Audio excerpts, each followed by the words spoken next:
वंदौ भवानी शंकरम श्रद्धा विश्वास रूपिणो। भगवान भवानी शंकर श्रद्धा और विश्वास का विवाह होने जा रहा है। बोलिए अटल सुहागमयी पार्वती मैया की। ये बात उस समय की है जिस समय भगवान भवानी शंकर, माता सती और भोले बाबा गिर कैलाश पर बैठे। अचानक भगवान शंकर का मन नहीं लग रहा। कथा ये विशेष परिवार के लिए है। अगर कभी आप व्यक्तिगत से विवाह करवाओ कभी भविष्य में, तो जोड़े के साथ, परिवार के साथ, बंधु बांधवों सहित सुनना चाहिए। अभी जो है आप ही सुनिएगा ध्यान से पर, क्योंकि ये कथा बताती है कि परिवार में असुविधाओं के साथ में सुख कैसे भोगा जाए। माता पार्वती कैलाश पे रहती है, छत भी नहीं है। एक बनाई थी लंका, तो वो ले गया। भगवान शंकर जैसा दानी कौन? लंका भी दे दी, खुले में रहती है। ये तो लोगों ने गाने बना दिए बेकार। मैं ना गुटकती तेरी भांग में तो चाली अपने पीहर। माता पार्वती ऐसी नहीं है। हर समय भगवान शंकर का ध्यान रखने वाली वह वास्तविक पत्नी है। माता सती और भगवान शंकर वो समझाना चाह रहे हैं इस कथा के माध्यम से कि घर में श्रद्धा विश्वास का होना बहुत जरूरी है। विश्वास नहीं है जैसे घर में क्या ही है, और ये विश्वास की डोर कहीं टूट ना जाए, और टूटती है तो क्या होता है, सारा वृतांत ध्यान से सुनना। यदि एक बार एक महात्मा जी कह रहे थे ये पति पत्नी का रिश्ता होता है खौलते हुए दूध की तरह। कैसा होता है ये कोई उपमा है? परमात्मा जो देते हैं वो उपमा ही है। मैं कहा महाराज जी ये खौलता हुआ दूध क्या? बोले खोलते हुए दूध में खटाई डाल दो अविश्वास की, क्या होगा? हटाना है, पनीर बन जाओ। अब उस पनीर को कितना भी मथो, कितना भी मथनी घुमाओ, क्या वो पहले जैसा होगा? नहीं होगा। ऐसे ही परिवार में एक बार विश्वास टूटता है तो वो पहले जैसा, इसलिए एक बार भी ना टूट पाए ऐसा प्रयत्न सबको करना चाहिए। रही मन धागा प्रेम का मत तोड़ो चटकाए, जोड़े से पुण्य ना जुड़े, जुड़े गांठ पड़ जाए।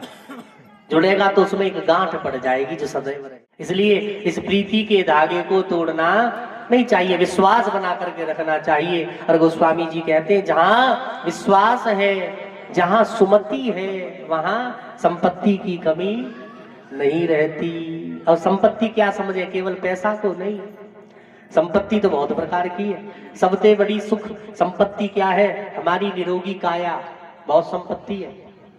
पहला सुख निरोगी काया, दूजा सुख घर में हो माया, तीजा सुख सुलक्षण नारी, चौथा सुख सुत आज्ञाकारी। ये सुख ही है, ये संपत्ति ही है। तो मामा भगवान शंकर और माता सती भवानी बैठी हुई है।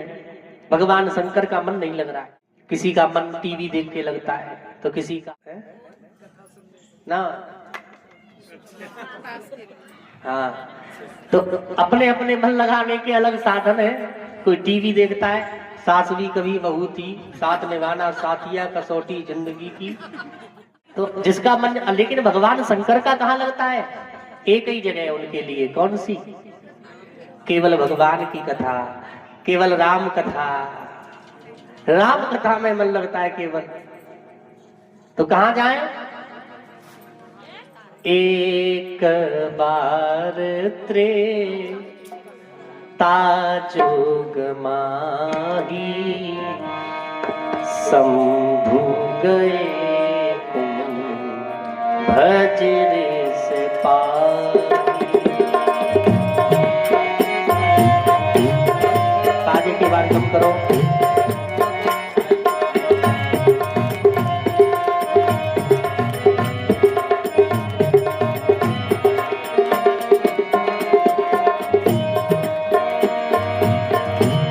एक बार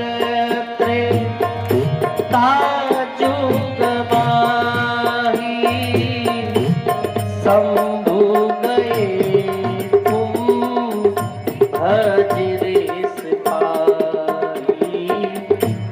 संग सती जग जननी भवानी, संग सती जग जननी भवानी। पूजे ऋषि अखिलेश्वर जानी, श्री राम जय राम, जय जय राम, श्री राम जय राम, जय जय राम। संग सती जग जननी भवानी, पूजे ऋषि अखिलेश्वर। सती जी को साथ में लेकर के गए, लेकिन एक बात बड़ी ध्यान देने योग्य है, वो ये है कि भगवान है शिव शंकर और कथा सुनने जा रहे हैं तो क्या बन के जा रहे हैं? शंभू। क्या बन के जा रहे हैं? और जाकर 2 अक्षर वाले 3 अक्षर वाले नाम के पास जा रहे हैं। किसके पास?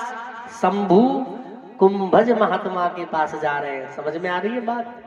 कथा सुनने जाओ तो आप कितने भी बड़े पदाधिकारी हो, जाए कैसे? छोटे बनकर। माता सती का नाम है 2 अक्षर का, और जा कैसे रही है? संग सती जग, सती तो हो गया, जग जननी भवानी, पूजे ऋषि अखिलेश्वर जानी। संग सती जग जननी भवानी अपनी उपमाओं को, अपनी उपाधियों को साथ लेकर के जा रही है। फिर कथा कैसे समझ में आ? दोनों पहुंच गए कुंभज महात्मा जी के आश्रम पर। भगवान शंकर बैठ गए, माता सती भी बैठ गई। और ऐसे नहीं जैसे अभी यहाँ कोई बड़े आदमी आ जाते हैं बड़ी बड़ी कथाओं में, तो कथा रुकवा के फिर उनका स्वागत सत्कार होता है, ये ठीक नहीं है। तो भगवान शंकर गए और चुप जाके बैठ गए। उच्चासन बेशक था, बैठ गए। कथा चल रही है, राम कथा चल रही है। भगवान शंकर ने आंखें बंद की, आनंद ले रहे हैं। लेकिन सबको ये कथा भी अच्छी नहीं लगती। किसी को डिस्टरबेंस लगती है तो किसी को शोर लगता है, किसी को परेशानी भी देती है। जितनी कथा रसायन है, ये उतनी कहीं ना कहीं कसायन भी है। भक्तों के लिए रसायन और दुष्टों के लिए क्या है? कसायन।